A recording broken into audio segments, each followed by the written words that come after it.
მედიცინის მეცნიერებათა დოქტორი, პროფესორი, კლინიკა ნეოლაბის ინფექციონისტი, ჩვენთვის ყველასთვის ძალიან საყვარელი და სასურველი რესპონდენტი, ქალბატონი მაია ბუწაშვილი. ქალბატონო მაია, უღრმესი მადლობა პირველ რიგში მობრძანებისთვის და ძალიან მინდა რომ აი ეს თემა, რომელიც ხშირ შემთხვევაში ბევრ ტელემაყურებელს და ბევრ ადამიანს აინტერესებს, ეს არის ჰერპეს ვირუსული ინფექცია, იმიტომ რომ ძალიან გავრცელებულია, ხშირად არის რომ რაღაცა გამოვლინება მაინც თითქმის ყველა ადამიანს ჰერპეს ვირუსული ინფექციის ქონიათ და ამიტომ მოდით ვისაუბროთ პირველ რიგში რა ტიპის ინფექცია, რა არის საერთოდ ჰერპეს ვირუსული ინფექცია, რამდენად ხშირად ხდება, შესაძლებელია თუ არა შეხვდეს როგორც მოზრდილებში, ასევე ბავშვებში. მოგესალმებით, მაყურებელს მივესალმები. ჰერპესის სიტყვა მოიცავს ძალიან დიდ ჯგუფს ვირუსების, ბევრი ვირუსი შედის, მაგრამ როდესაც ჰერპესზე ვლაპარაკობთ, ყველას წარმოდგენაში წარმოგვიდგენია ხოლმე ეგრეთ წოდებული მარტივი ჰერპესის ვირუსი, ანუ ადამიანები ჰერპესს ამას ეძახიან და ეს არის ვირუსი, რომლის გამოვლინება შეიძლება იყოს ორგანიზმის სხვადასხვა უბანზე, ძალიან ხშირია სახეზე, თვალის და სასქესო ორგანოს მიდამოში. სხვათა შორის თვალის და სასქესო ორგანოს მიდამოს ჰერპესი ძალიან შემაწუხებელია ადამიანის ცხოვრების ხარისხს მნიშვნელოვნად არღვევს და თვალის ჰერპესი საერთოდ შეიძლება მხედველობის სერიოზულ დაზიანებამდე მივიდეთ. ბავშვებშიც ხშირია და მოზრდილებშიც. ბავშვებში, როდესაც პირველად შეიჭრება ეს ვირუსი, ანუ პირველად ინფექცია განვითარდება, შეიძლება ძალიან მწვავედ წავიდეს. პირის ღრუში განვითარდეს გამონაყარი, ძალიან მტკივნეულია ხოლმე, წუწუნებენ, ბავშვები ვერ ჭამენ, მაღალი ტემპერატურით.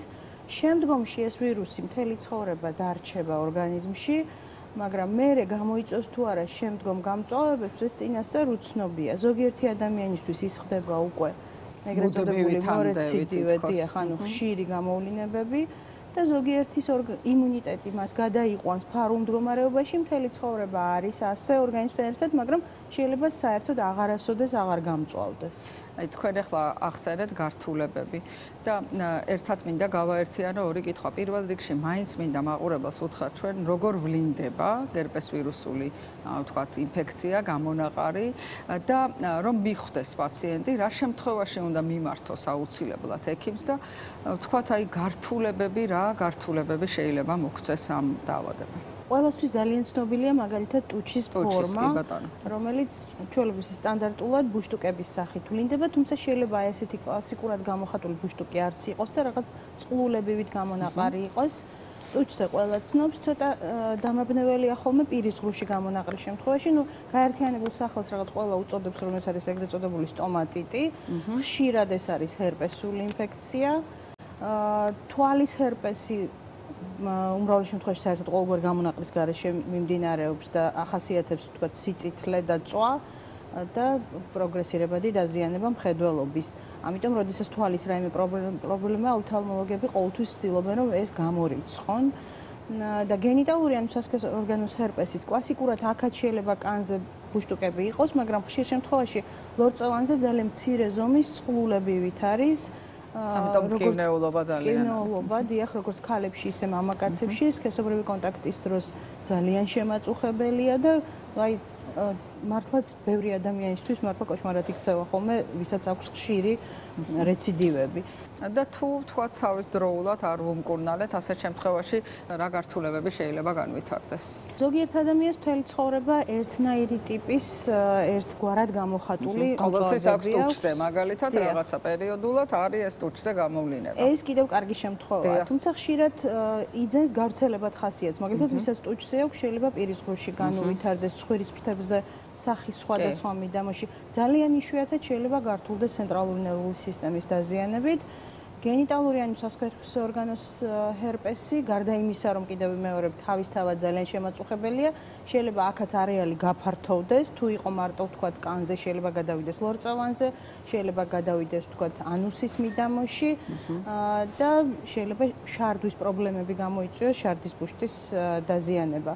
და თვალის ჰერპესი კიდევ ერთხელ მეორე შეიძლება მხედველობის დაზიანებით გავიმართოს. ჩვენ ყველამ კარგად ვიცით, რომ სწორედ გერპეს ვირუსების ჯგუფს მიეკუთვნება, თქვათ, ჩუტყვავილაც და მიუხედავად ჩვენ რაღაც ბოლო პერიოდი პრაქტიკულად ჰქონდა თითქოს აფეთქებების სახით ეს ჩუტყვავილა, რაღაცა პერიოდი ბავშვებში, შემდეგ მოზრდილებში და მოდით ამაზეც თქვათ ორი სიტყვა, რა დაავადება არის ჩუტყვავილა, რამდენად გვაქვს თქვათ აი ეხლა ამ პერიოდში, რამდენად მაღალი არის თუ საერთოდ არის მისი გავრცელება და ამ შემთხვევაში რა უნდა იცოდეს ჩვენმა მაყურებელმა თქვათ ამ დაავადების შესახებ.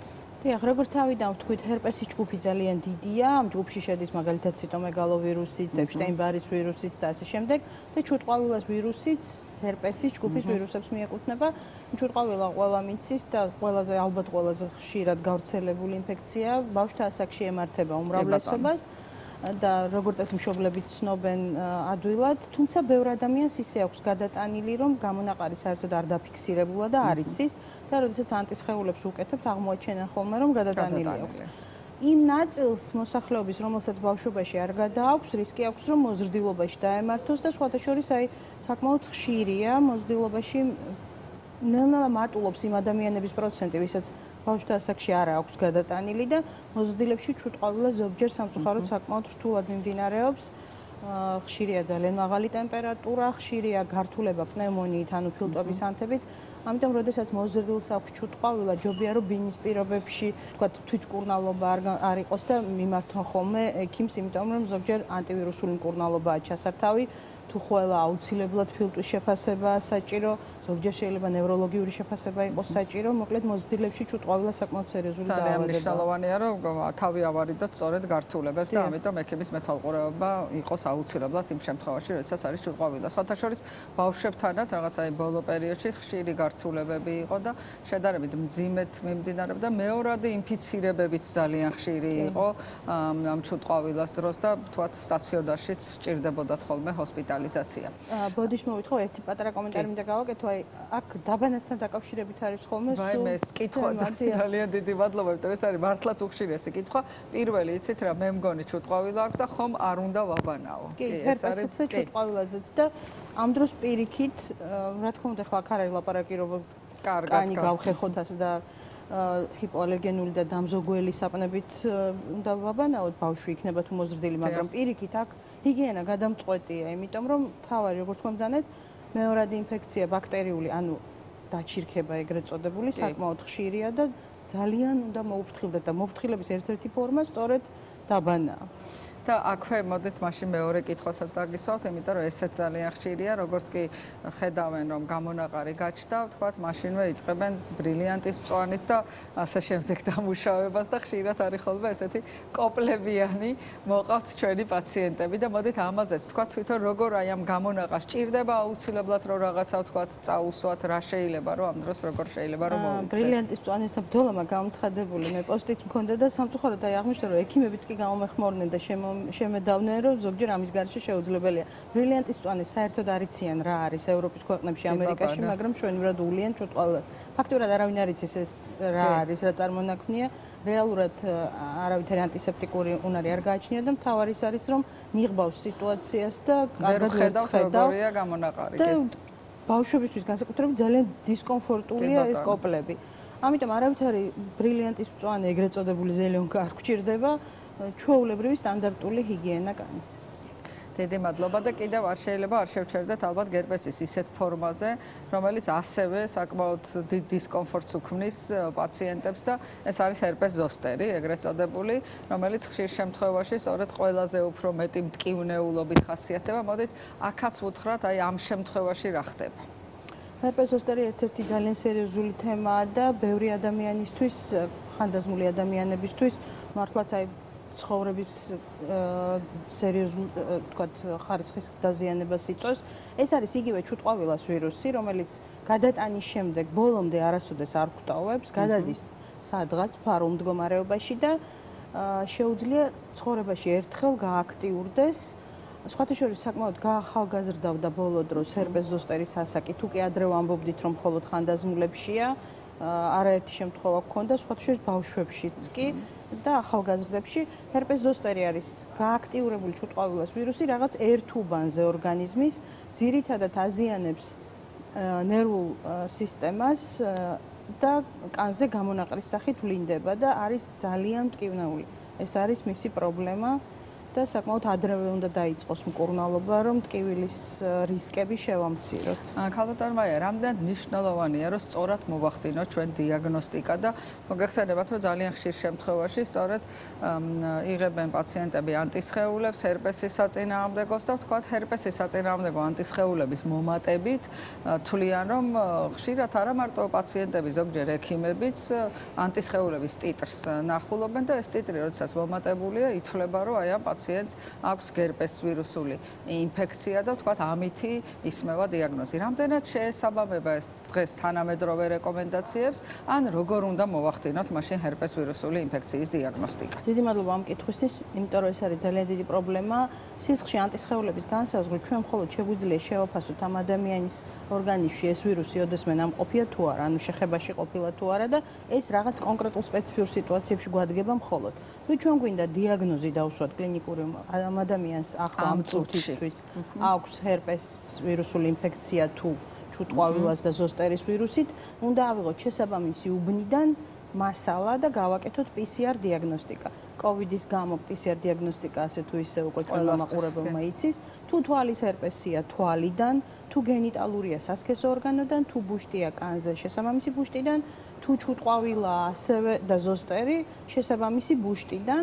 PCR-ი არის უკვე ჩვენ ვიცით ოქროს სტანდარტი დღეს, ადვილი, არც თუ ისე ძვირად ღირებული დიაგნოსტიკის მეთოდი, რომელიც პრაქტიკულად 100%-თან მიახლოებულად სვამს დიაგნოზს, ეს ერთი და რაც მთავარია, მკურნალობის ეფექტი შეგვიძლია ვნახოთ, იმიტომ რომ მკურნალობის შემდეგ შეგვიძლია ვთქვათ, შევაფასოთ ასევე პაციენტი. რა არის მნიშვნელოვანი ამ პრობლემის, ვთქვათ, მკურნალობის თვალსაზრისით და ხშირად არის, რომ საუბრობენ იმაზე, რომ თვითონ სამკურნალო საშუალებაც არ არის მსუბუქი პრეპარატი, ესე რომ ვთქვათ, რა თქმა უნდა, ისევე როგორც ნებისმიერ მედიკამენტს აქვს გვერდითი მოვლენები და ხშირ შემთხვევაში არის ხოლმე ზოგჯერ სამედიცინო პერსონალშიც ესეთი მიდგომა, რომ აი რაღაცა კითხვის ნიშნის ქვეშ სვავს, კი ბატონო, არის ჩუტყვავილა, ან კი ბატონო, ეს არის გერპესული ინფექცია, მაგრამ რამდენად მჭირდება მე რომ აქვს სპეციფიური მკურნალობა დავნიშნო, თუ შეიძლება რომ ვთქვათ ამ სპეციფიური მკურნალობის გარეშეც ვუმკურნალოს მხოლოდ და მხოლოდ სიმპტომური საშუალებებით. აი ამ თვალსაზრისით მოდით არა მარტო მაყურებელს, აქ უკვე სამედიცინო სფეროს წარმომადგენლებს, რომლებიც ჩვენ გვიყურებენ, მათაც მივცეთ რეკომენდაცია. თვითონ მარტივი ჰერპესის ვირუსთან დაკავშირებით გააჩნია ჩვენ სამიზნეს სწორად უნდა დავისახოთ. ანუ ჩვენ რა თქმა უნდა იმის ილუზია არ გვექნება რომ ამ ვირუსს ჩვენ გავაქრობთ და არასოდეს აღარ ექნება პაციენტს გამწვავება. მკურნალობის ამოცანა, ანტივირუსული მკურნალობის ამოცანაა რომ ვირუსი ასე ვთქვათ დათრგუნული ყავდეს. გადავიყვანოთ რაღაც დაძინების პერიოდში და რემისიაში. ან შევასუსტოთ და ვთქვათ თუ არის გამწვავებები ძალიან ხშირი, გამწვავებებს შორის შუალედები გავზარდოთ. თუმცა არის ისეთი სიტუაციები, როდესაც იძულებული ვართ ხოლმე პაციენტი გადავიყვანოთ სამედიცინო ენაზე უწოდებთ ეგრეთ წოდებულ სუპრესიულ თერაპიაზე, განსაკუთრებით ვისაც გენიტალური, ანუ სასქესო ორგანოს ჰერპესი აწუხებს, ზოგჯერ თუ შეუპოვარია ვირუსი და მაინც რეციდივები ხშირია, დაბალი დოზით თვეების განმავლობაში გადაყავს პაციენტი პრეპარატის ქვეშ და მათი ცხოვრების ხარისხი მკვეთრად უმჯობესდება, აღარ აქვთ გამწვავებები და პერიოდულად აი ამ ტიპის თერაპიაზე ყავს. ანუ სხვადასხვა ძალიან სპეციფიური მიდგომა აქვს იმის მიხედვით, სად არის გამწვავება, რა ხანდაზმულობის არის და რამდენად აზიანებს პაციენტის ჯანმრთელობას თუ ცხოვრების ხარისხს. და რამდენად მძიმედ მიმდინარეა, ალბათ ესეც ძალიან მნიშვნელოვანია. ქალბატონო, ძალიან დიდი მადლობა, ძალიან საინტერესო საუბრისთვის. დარწმუნებული ვარ, რომ ძალიან ბევრი პაციენტისთვის თქვენი რეკომენდაციები იქნება ძალიან მნიშვნელოვანი და ერთს დავზენდ, რომ იმ შემთხვევაში თუ ვლინდება გერპესული ხასიათის რაღაც გარკვეული გამოვლენებები, აუცილებელია, რა თქმა უნდა, ექიმთან მიმართვა, რომ მოხდეს სწორი შეფასება, ადეკვატური მკურნალობა და შესაბამისად მოხდეს იმ რემისიის მიღწევა, ან სწორედ სიხშირის მკვეთრად დაქვეითება, დაავადების გამოვლენებების, რომელზეც თქვენ ახლა ისაუბრეთ და ჩვენს მაყურებელს, რა თქმა უნდა, ჯანმრთელობას ვუსურვებ. დიდი მადლობა. რუბრიკას წარმოგიდგენთ ავერსის ბრენდი დეკლარი.